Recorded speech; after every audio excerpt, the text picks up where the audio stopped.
Okay, so we're diving into some pretty intense dream stuff this time. You're already deep into this stuff, but this research you sent over from Elena Martin and Calogero Grifasi, Right? this is a whole other level. Yeah. Nightmares, but not just the, classic monster chasing you kind of nightmares. We're talking worms having nightmares. Yeah, this isn't your typical sleep study. Worms. Elaine is using this pretty unique form of hypnosis to really explore the roots of nightmares, and she's finding them everywhere, even in plants. Plants having nightmares? What does that even look like? Like a wilting daisy or something? It's more about the underlying processes. Elena's suggesting that nightmares are tied to this purification process in the nervous system, Yeah. and it's happening across the board, from jellyfish to jaguars to, petunias. So even my cat could be having a nightmare about that time I accidentally stepped on its tail. Maybe. And the closer an animal is to us humans on the evolutionary ladder, the more their nightmares seem to resemble our own. Okay, that's fascinating, kind of creepy, but let's back up for a second. What's actually happening in the brain when we have a nightmare? Is it just random chaos? Not at all. Elena's work suggests that nightmares are linked to these fluctuations in the nervous system. Okay. Hormones spike, electrical activity goes haywire, and there seems to be a threshold that these fluctuations hit before a nightmare is actually triggered. Oh, so you know how sometimes you're a little stressed out and then you have a crazy dream? Yeah, That might be because you're already close to that threshold. exactly. And just a little nudge pushes you over the edge. Exactly. And it's not just about the physical stuff either. Ugh. Elena dives deep into the meaning behind these bad dreams. She sees nightmares as like a powerful form of processing for the mental, the emotional, even the sexual aspects of a being. Okay, this is where it gets really interesting, but also potentially confusing. What exactly does she mean by processing? She outlines 4 key functions that nightmares serve: purification, confrontation, and restructuring. Purification is like your brain clearing out the emotional gunk. Conservation is about holding on to important memories, even when they're disturbing stories. Confrontation forces you to face your fears, and restructuring is like your mind reorganizing itself based on what it's learned. So it's not just random scary images. There's a method to the madness. Right, it's not just chaos, it's deeply connected to our core selves, and it's not always negative either. Elena believes that nightmares can be a powerful tool for growth and self-discovery. Okay, but what about those recurring nightmares that keep coming back, the ones that make you want to sleep with the lights on? Think of it like a hamster on a wheel. Those recurring nightmares are often stuck trying to solve a problem that's blocked in your waking life. They're pointing to these unresolved issues or these deeper anxieties that your subconscious is begging you to address. So it's like our subconscious is screaming at us in dream language. That's kind of terrifying, but also makes a lot of sense. But wait, there's more, right? Oh, yeah. Elena doesn't stop at just her own stuff messing with her dreams. She goes into this whole interference thing. Yeah, this is where things get even more interesting. Elena believes that external forces can actually influence and even manipulate our nightmares. Hold on, external forces. Like, what? Give me an example. She links interference to things like media manipulation, electromagnetic frequencies, even specific times of year, like holidays when stress levels tend to be higher. Okay, if external stuff can mess with our dreams that easily, isn't that kind of a scary thought? Like, are we all just puppets to these frequencies? It's a valid concern, but before we spiral down that rabbit hole, let's talk about something even weirder: inherited nightmares. Inherited nightmares. That sounds pretty out there. Is there any scientific basis for this, or is it more of a speculative idea? Well, Alina's suggesting it's not about inheriting specific nightmares, but rather a susceptibility to certain types of interference, especially within families or close-knit groups. Okay, give me an example. How would that even work? Imagine a family history of trauma. That heightened sensitivity to threat could be passed down, making descendants more prone to anxiety and, as Elena suggests, even similar nightmare themes. So it's like a predisposition to certain kinds of anxieties, which then manifest in our dreams. That's both fascinating and a bit disturbing. But it makes you wonder how much our dream world is truly our own and how much is influenced by things outside of our control. And that's just the tip of the iceberg. Elena goes even deeper into the idea of entities influencing our nightmares, especially during specific times of the year. Wait, hold up. Entities like ghosts, demons, this is starting to sound like a horror movie. We'll have to unpack that more in a bit. But first, I have to ask about something we've all experienced. Waking up right in the middle of a nightmare, heart pounding, feeling like you just escaped certain doom. What's Elena's take on that? Elena sees those middle-of-the-night jolts as our essence, our core being fighting back against the nightmare. Okay. It could be a self-preservation thing, like your inner alarm system going off, or a sign that the nightmare's programming isn't working on you the way it's supposed to. So like our conscious mind is battling it out with our subconscious in dreamland, and sometimes the good guys win. Exactly. And it makes you wonder, could we learn to control or even hack our nightmares? Okay. Could we train our essence to be more assertive?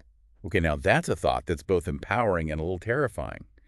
But if we can learn to control our nightmares, how do we even start a nightmare?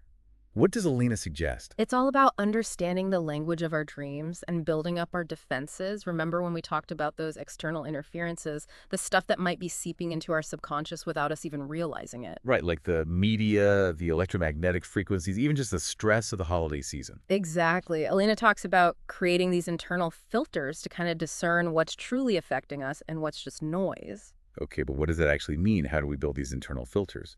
It's not like there's an app for that.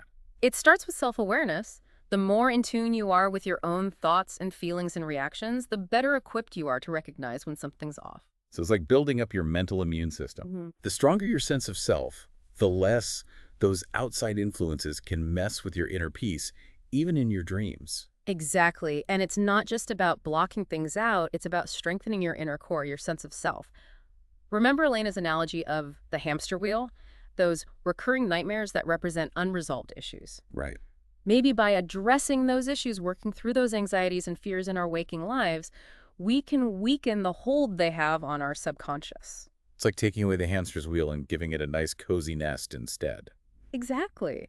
That's why practices like mindfulness and meditation can be so helpful. They help us cultivate a sense of calm and presence, which can carry over into our dream world. Okay, so we're meditating, we're being mindful, but what about those entities you mentioned earlier, the ones that might be messing with our dreams? That's a pretty big hurdle to overcome, even with a strong sense of self. This is where things get really interesting. Remember, Elena mentioned a community called the Sino Tribe that actually values dream sharing and uses dreams to solve problems and address nightmares. Yeah, they're like dream experts, but what makes them so different? Why don't they experience nightmares in the same way we do?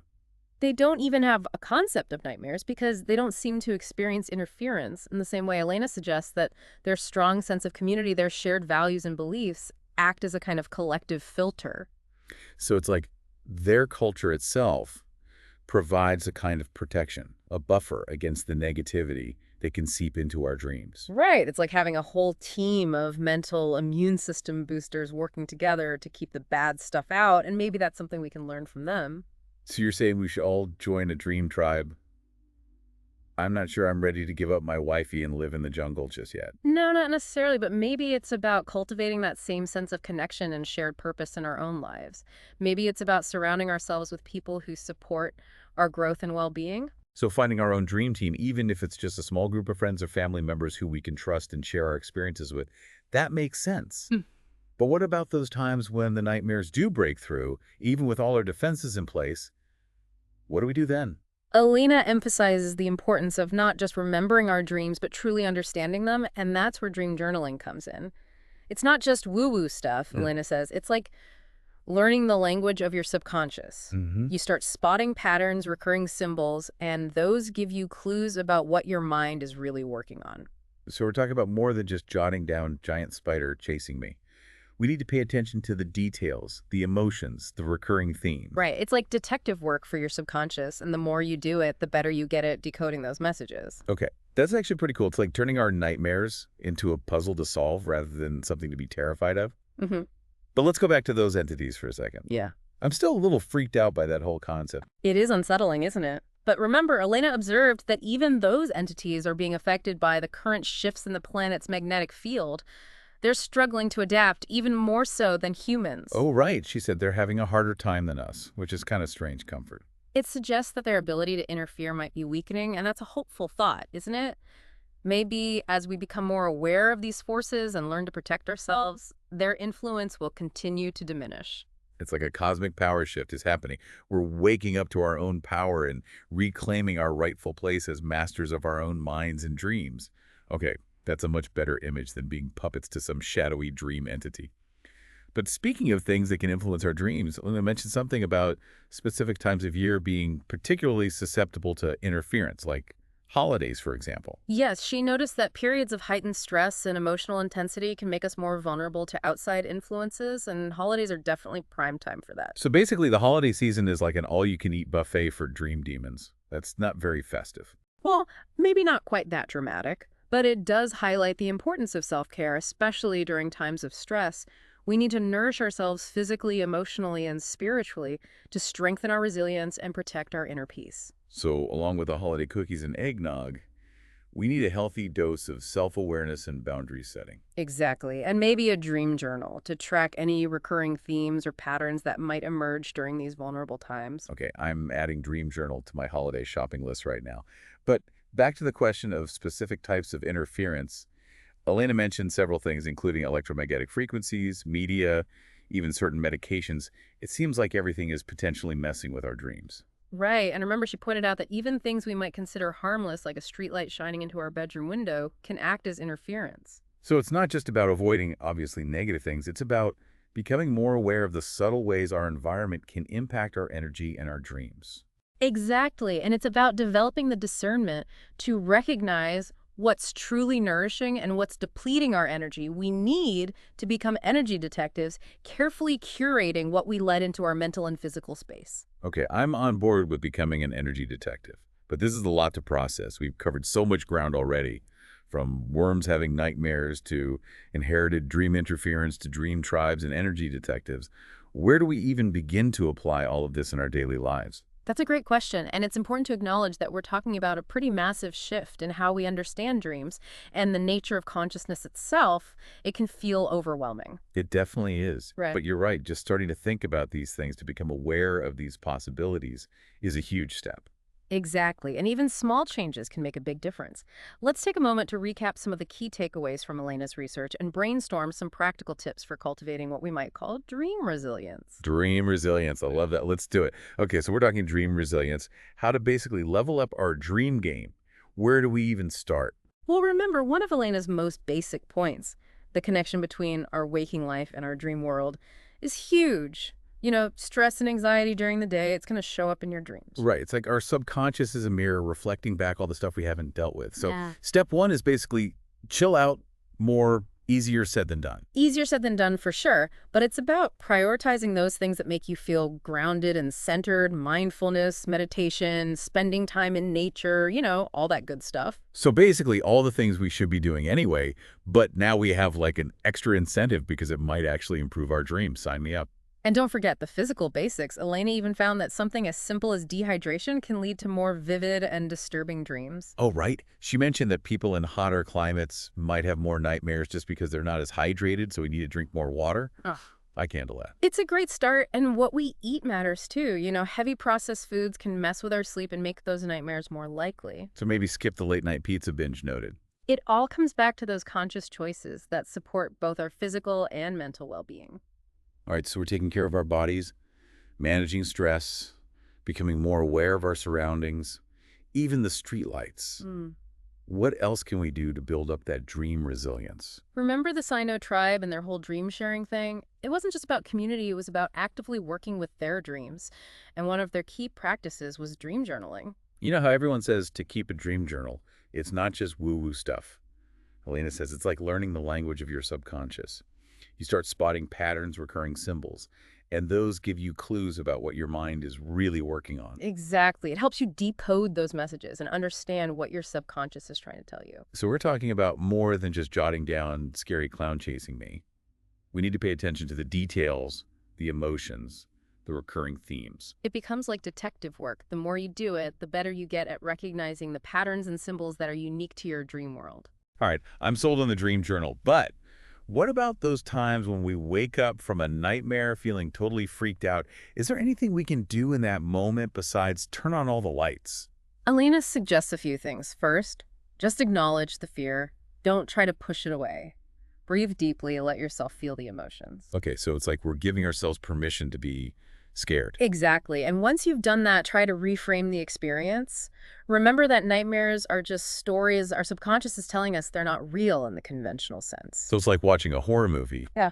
We can be scared and entertained at the same time, but we know it's not actually happening to us. That's a great way to think about it. And finally, Elena suggests using affirmations to shift your energy and reclaim a sense of peace and power. So we could say something like, I am safe, I am protected, I'm in control of my dreams. Exactly. By consciously choosing empowering thoughts and beliefs, we can weaken the hold that those negative dream images have on us. This is blowing my mind. We can actually train ourselves to be less scared of nightmares. It's not about becoming fearless. It's about building resilience. It's about recognizing that even our darkest dreams can hold valuable lessons and insights. Wow, this whole deep dive has been incredible. We've learned so much about nightmares, the power of our subconscious, and the importance of self-care and dream resilience.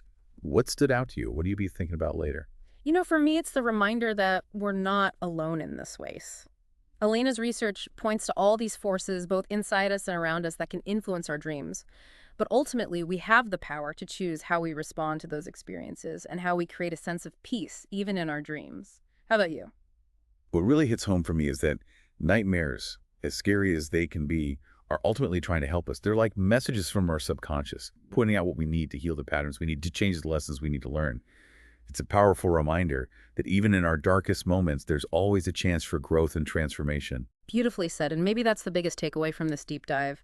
Nightmares aren't something to be feared, but embraced as opportunities for self-discovery and empowerment.